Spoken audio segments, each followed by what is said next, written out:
Compte du ministère de la fonction publique, du travail et de la protection sociale, le Conseil des ministres a adopté un décret relatif à une demande d'autorisation de recrutement d'agents sur concours au titre de l'année 2025. Cette autorisation fixe à 11 404 le nombre de postes à pourvoir en 2025 contre 11 320 en 2024, soit une augmentation de 0,74%.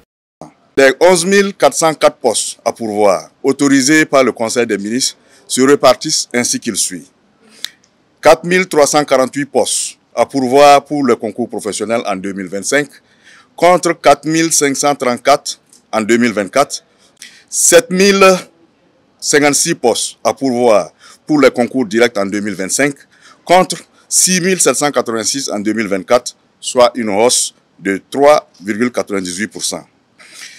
Il faut signaler qu'au titre des concours directs, 5 952 postes seront suivis de formation, tandis que 1 104 postes ne seront pas suivis de formation.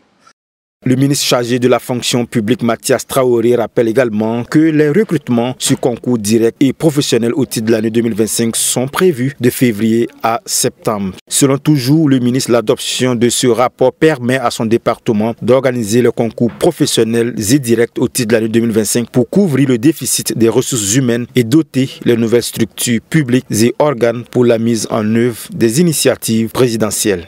Il faut souligner que des quotas seront réservés dans certains effectifs à recruter sur concours direct au profit des volontaires pour la défense de la patrie et les agents communautaires qui en remplissent les conditions. Pour ce qui concerne les recrutements sur concours sans formation, il convient de préciser qu'il s'agit de recrutements sur des emplois dont les diplômes académiques n'appellent plus de formation professionnelle. Il s'agit par exemple des médecins, qu'ils soient des médecins généralistes ou des médecins spécialistes, ou qu'il s'agisse des chirurgiens dentistes, spécialistes ou généralistes.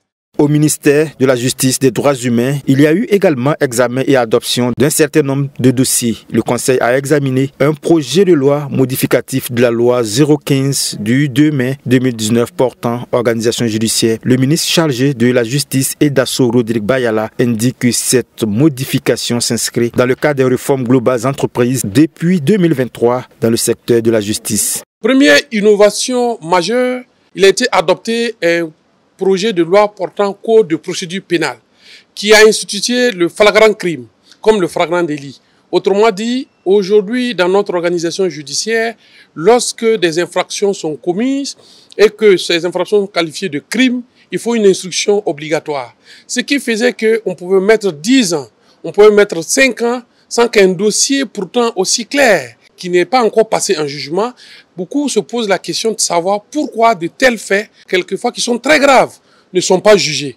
Eh bien, c'est parce que tout simplement, notre loi actuelle obligeait qu'en matière de crime, il faut une instruction obligatoire. Dorénavant, avec cette loi, ce projet de loi modificatif, l'instruction n'est plus obligatoire tel que cela a été prévu dans le Code de procédure pénale. Il est prévu également la création de chambres criminelles et des tribunaux de travail dans tous les 27 tribunaux de grande instance du Burkina Faso.